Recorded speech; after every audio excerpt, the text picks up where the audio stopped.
Subscription के button को दबाइए और बेल आइकन पर क्लिक कीजिए ताकि आपको तमाम वीडियोस फौरन मिलती रहें और वीडियो पसंद आने की सूरत में इसे लाइक, शेयर और कमेंट करना मत भूलिए। मार्च 625 ईस्वी शवाल 3 हिजरी के महीने में कुरैश ने मदीना पर हमला करने के लिए जो लश्कर तैयार किया था वो मक्का में इकट्ठा हो चुका था। उसकी कुल तादाद 3000 थी। उसमें 700 अफराद ने ज़िरा पहन रखी थी, घुड़सवार 200 के लगभग थे और रसद और सामान जंग 3000 ऊंटों पर लदा हुआ था। ये लश्कर कूच के लिए तैयार था। खालिद को एक रोज पहले की बात की तरह याद था कि इस लश्कर को देखकर वो किस कदर खुश हुआ था। इंतकाम की आग बुझाने का वक्त आ गया था। इस लश्कर का सालार आला अबू सुफियान था और खालिद इस लश्कर के एक हिस्से का कमांडर था। उसकी बहन भी इस लश्कर के साथ जा रही थी। उसके अलावा 14 औरतें इस लश्कर के साथ जाने के लिए तैयार थीं। इनमें अबू सुफियान की बीवी हिंद भी थी। उमर बिन अल आस की और अबू जहल के बेटे अक्रमा की बीवियां भी शामिल थीं। बाकी सब गाने बजाने वालियां थीं। सबकी आवाज में सोज था और उनके साज, दफ और ढोलक थे। इन औरतों का जंग में ये काम था कि जो शीले और जज्बाती गीत गाकर सिपाहियों का हौसला बुलंद रखें और उनकी याद ताजा करती रहें जो जंगे बदर में मारे गए थे। खालिद को अफ्रीका का एक हबशी याद आया जिसका नाम वहशी बिन हर्ब था। वो कुरैश के एक सरदार जुबैर बिन मुतम का गुलाम था। वो दराज कद और स्याह रू और ताकतवर था। उसने बर्छी मारने के फन में शोहरत हासिल की थी। उसके पास अफ्रीका की बनी हुई बर्छी थी। उसका अफ्रीकी नाम कुछ और था। उसे अरबी नाम जुबैर ने उसके जंगी कमालात देख कर दिया था। बिन हर्ब कूच से कुछ देर पहले जुबैर बिन मुतम ने उसे कहा, मुझे अपने चचा के खून का बदला लेना है। शायद मुझे मौका न मिल सके। मेरे चचा को बदर की लड़ाई में मोहम्मद सल्लल्लाहु अलैहि वसल्लम के चचा हमजा ने कत्ल किया था। अगर तुम हमजा को कत्ल कर दो तो मैं तुम्हें आजाद कर दूंगा। हमजा मेरी बर्छी से कत्ल होगा। वहशी बिन हर्ब ने कहा। ये हबशी गुलाम उस तरफ जा निकला जहाँ वो औरतें ऊंटों पर सवार हो चुकी थीं, जो इस लश्कर के साथ जा रही थीं। किसी औरत ने उसे पुकारा। वो रुक गया। देखा कि अबू सुफियान की बीवी हिंद उसे बुला रही थी। वो उसके करीब चला गया। हिंद ने कहा कि हैरान न हो, मैंने बुलाया है। मेरा सीना इंतकाम की आग से जल रहा है। मेरा सीना ठंडा कर दे।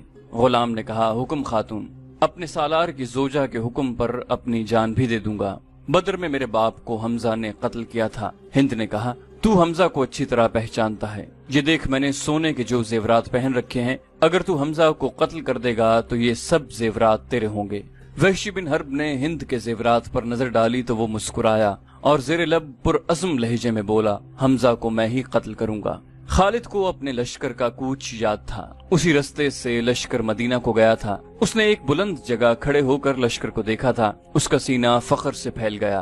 उसे मदीना के मुसलमानों पर रहम आ गया था, लेकिन इस रहम ने भी उसे मुसर्रत दी थी। ये खून की दुश्मनी थी। ये उसके वकार का मसला था। मुसलमानों को कुचल डालना उसका अज़्म था।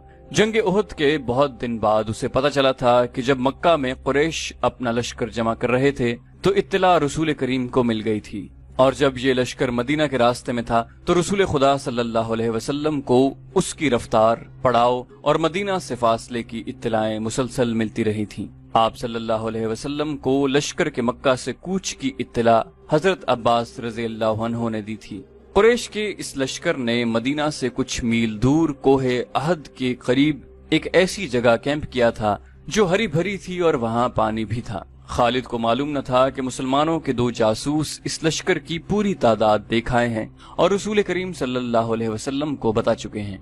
21 मार्च 625 के रोज रसूल करीम सल्लल्लाहु अलैहि वसल्लम ने अपनी फौज को कूच का हुक्म दिया और शेखीन नामी एक पहाड़ी के दामन में खैमाजन हुए। आप सल्लल्लाहु अलैहि वसल्लम के साथ 1000 प्यादा मुजाहिदीन थे, जिनमें 100 ने सरों पर ज़िरा पहन रखी थी।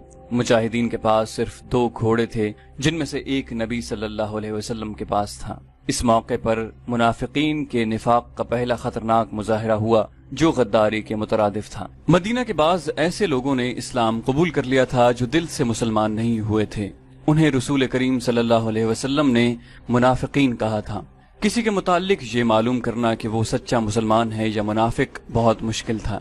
जब मुजाहिदीन मदीना से शेखीन की पहाड़ी की तरफ कूच करने लगे तो एक बाअसर आदमी जिसका नाम अब्दुल्ला बिन अबी था, रसूल सल्लल्लाहु अलैहि वसल्लम के साथ इस बहस में उलझ गया कि कुरैश का लश्कर 3 गुना है, इसलिए मदीना से बाहर जाकर लड़ना नुकसानदेह होगा।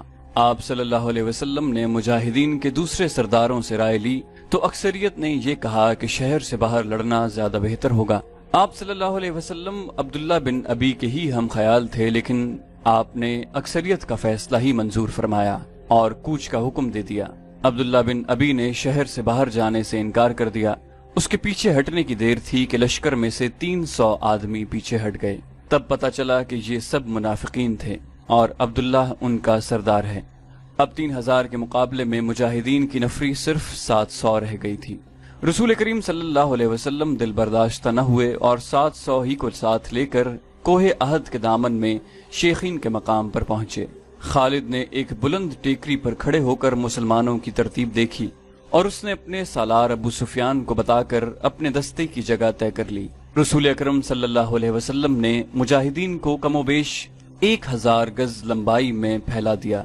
पीछे वादी थी, मुजाहिदीन के एक पहलू के साथ पहाड़ी थी, लेकिन दूसरे पहलू पर कुछ नहीं था। उस पहलू को मजबूत रखने के लिए रसूल सल्लल्लाहु अलैहि वसल्लम ने 50 तीरंदाजों को करीब की एक टेकरी पर बिठा दिया। उन तीरंदाजों के कमांडर अब्दुल्ला बिन जुबैर थे। अपनी जिम्मेदारी समझ लो अब्दुल्ला। रसूल खुदा सल्लल्लाहु अलैहि वसल्लम ने उसे हिदायत देते हुए फरमाया, अपने अकब को देखो, दुश्मन हमारे अकब में नक्लो हरकत कर सकता है जो हमारे लिए खतरा है। दुश्मन के पास घुड़सवार ज्यादा हैं, वो हमारे पहलू पर घुड़सवारों से हमला कर सकता है। अपने तीरंदाजों को घुड़सवारों पर मरकूज रखो, प्यादों का मुझे कोई डर नहीं। तकरीबन तमाम मुस्तनद मौर्रिखीन जिनमें इब्न हशाम और वाक़िदी खास तौर पर काबिल जिक्र हैं, लिखते हैं कि रसूल करीम सल्लल्लाहु अलैहि वसल्लम ने अब्दुल्लाह बिन जुबैर रज़ियल्लाहु अन्हु को वाज़े अल्फाज में कहा था, हमारा अकब सिर्फ तुम्हारी बेदारी और मुस्तैदी से महफूज रहेगा। तुम्हारी जरा सी कोताही भी हमें बड़ी जिल्लत आमेज शिकस्त दे सकती है। याद रखो अब्दुल्ला, अगर तुम दुश्मन को भागते हुए और हमें फतहयाब होते हुए देख लो तो भी इस जगह से न हिलना। अगर देखो कि हम पर दुश्मन का दबाव बढ़ गया है और तुम्हें हमारी मदद के लिए पहुंचना चाहिए तो भी ये जगह न छोड़ना। पहाड़ी की ये बुलंदी दुश्मन के कब्जे में नहीं जानी चाहिए। ये बुलंदी तुम्हारी है, वहां से तुम नीचे इस तमाम इलाके के हुक्मरान होगे जहां तक तुम्हारे तीरंदाजों के तीर पहुंचेंगे। खालिद ने मुसलमानों की तरतीब देखी और अबू सुफियान को बताया कि मुसलमान खुले मैदान की लड़ाई नहीं लड़ेंगे। अबू सुफियान को अपनी कसीर नफरी पर नाज था। वो चाहता था कि लड़ाई खुले मैदान में यानी लामहदूद महाज पर हो ताकि वो अपने प्यादों और घोड़ों की अफराद से मुजाहिदीन इस्लाम को कुचल डाले। खालिद को अपने बाप ने जंगी चालों की तरबियत बचपन से देनी शुरू कर दी थी। दुश्मन पर बेखबरी में पहलू या अकब से झपटना और दुश्मन को चक्कर दे देकर मारना, अपने दस्तों की तकसीम और उन पर कंट्रोल उसकी तरबियत में शामिल था जो उसे बाप ने दी थी। उसने तजर्बेकार सरदारों की निगाहों से मुजाहिदीन की तरबियत देखी तो उसने महसूस किया कि मुसलमान फन हर्ब ज़र्ब के कमालात दिखा सकते हैं। अबू सुफियान अपनी फौज को मुसलमानों के बिलमुकाबिल ले गया। उसने घुड़सवारों को मुसलमानों के पहलुओं पर हमला करने के लिए भेजा।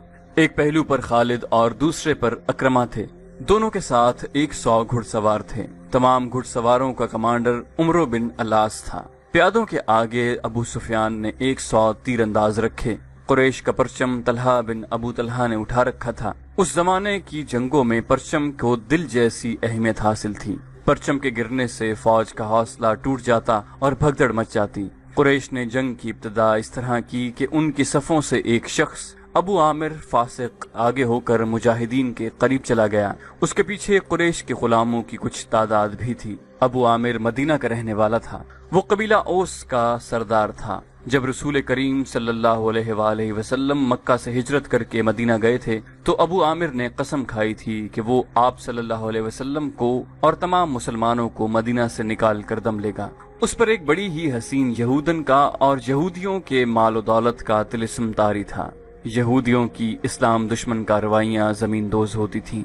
बज़ाहिर उन्होंने मुसलमानों के साथ दोस्ती और फर्माबरदारी का मुआहिदा कर रखा था। अबू आमिर उन्हीं के हाथ में कठपुतली बना हुआ था, लेकिन इन यहूदियों ने उसे कुरैश का दोस्त बना रखा था। अब मुजाहिदीन कुरैश के खिलाफ लड़ने के लिए मदीना से निकले तो अबू आमिर कुरैश के पास चला गया। उसके कबीला ओस के बहुत से आदमी रसूल करीम सल्लल्लाहु अलैहि वसल्लम के दस्ते मुबारक पर इस्लाम कबूल कर चुके थे और वो कुरैश के मुकाबले में सफारा थे। ابو عامر آگے چلا گیا اور مجاہدین سے بلند آواز سے مخاطب ہوا۔ رسول کریم صلی اللہ علیہ وسلم نے اسے فاسق کا خطاب دیا تھا۔ قبیلہ اوس کے غیرت مند بہادروں، ابو عامر فاسق نے کہا، تم مجھے یقیناً پہچانتے ہو، میں کون ہوں، میری بات غور سے سن لو۔ وہ اپنی للکار پوری نہ کر پایا کہ مجاہدین اسلام کی صف سے قبیلہ اوس کے ایک مجاہد کی آواز گرجی، او فاسق بدکار، ہم تیرے نام پر تھک چکے ہیں۔ خالد کو وہ وقت یاد آ رہا تھا۔ مجاہدین اسلام کی صف سے ابو عامر اور اس کے ساتھ گئے ہوئے غلاموں پر پتھروں کی بوچھاڑ شروع ہو گئی۔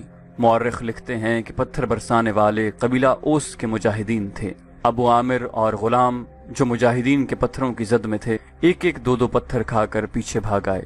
یہودی مدینہ میں بیٹھے لڑائی کی خبروں کا انتظار کر رہے تھے۔ جس یہودن کے طلسم میں ابو عامر گرفتار تھا، وہ اپنی کامیابی کی خبر سننے کے لیے بے تاب تھی۔ اسے ابھی معلوم نہ تھا کہ اس کے حسن و جوانی کے طلسم کو مسلمانوں نے سنگسار کر دیا ہے۔ ابو عامر فاسق کے اس واقعے سے پہلے وہ عورتیں جو قریش کے لشکر کے ساتھ گئی تھیں، لشکر کے درمیان کھڑی ہو کر سریلی آوازوں میں ایسے گیت گا رہی تھیں جن میں بدر میں مارے جانے والے قریش کا ذکر ایسے الفاظ میں، ایسی طرز میں کیا گیا تھا کہ سننے والوں کا خون کھولتا اور رونگٹے کھڑے ہو جاتے۔ ان عورتوں میں سے ایک دو نے جوشیلی تقریر کی صورت میں بھی قریش کا خون گرمایا۔ عورتوں کو پیچھے چلے جانے کا حکم ملا تو ابو سفیان کی بیوی ہند نے ایک گھوڑے پر سوار ہو کر ایک گیت گانا شروع کر دیا۔ اس کی آواز بلند تھی اور اس میں سوز بھی تھا۔ تاریخ لکھنے والوں نے اس گیت کے پورے اشعار قلم بند نہیں کیے۔ انہوں نے لکھا ہے کہ یہ گیت فحش تھا جس میں مرد و عورت کے درپردہ تعلقات کا ذکر تھا۔ اشعار جو تاریخ میں آئے ہیں وہ اس طرح ہیں، ان میں جس عبدالدار کا نام آتا ہے یہ بنو عبدالدار ہے۔ بنو امیہ اسی کی ایک شاخ تھی۔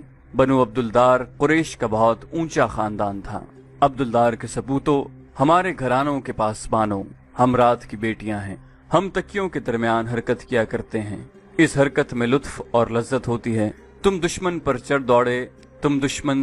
دوڑے تو ہم تمہیں اپنے سینوں سے لگا لیں گے، تم بھاگ آئے تو ہم تمہارے قریب نہیں آئیں گے۔ اس کے بعد ابو عامر فاسق پر مجاہدین اسلام کی طرف سے سنگباری ہوئی اور اس کے فوراً بعد قریش نے مجاہدین پر تیر پھینکنے شروع کر دیے۔ مجاہدین نے اس کے جواب میں تیر برسائے۔ خالد اپنے پہلو والے مسلمانوں کے پہلو پر حملہ کرنے کے لیے اپنے 100 سواروں کے ساتھ تیزی سے بڑھا۔ اسے معلوم نہ تھا کہ بلندی پر تیر انداز چھپے بیٹھے ہیں۔ اس کے سوار بے دھڑک چلے آ رہے تھے۔ راستہ ذرا تنگ تھا، سواروں کو آگے پیچھے ہونا پڑا۔ خالد سوچ سمجھ کر اپنے سوار دستے کو اس پہلو پر لایا تھا۔ اپنے باپ کی تربیت کے مطابق اسے بڑی خود اعتمادی سے توقع تھی کہ وہ ہلہ بول کر مسلمانوں کو اس پوزیشن میں لے آئے گا کہ وہ پسپا ہو جائیں گے، اور اگر جم کر نہ لڑے تو قریش کے گھوڑوں تلے کچلے جائیں گے۔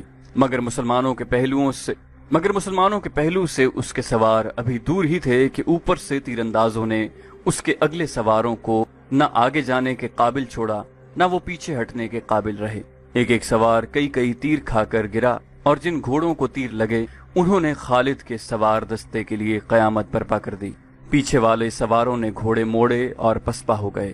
ادھر قریش کی عورتوں نے دف اور ڈھولک کی تھاپ پر وہی گیت گانا شروع کر دیا جو ہند نے اکیلے گایا تھا۔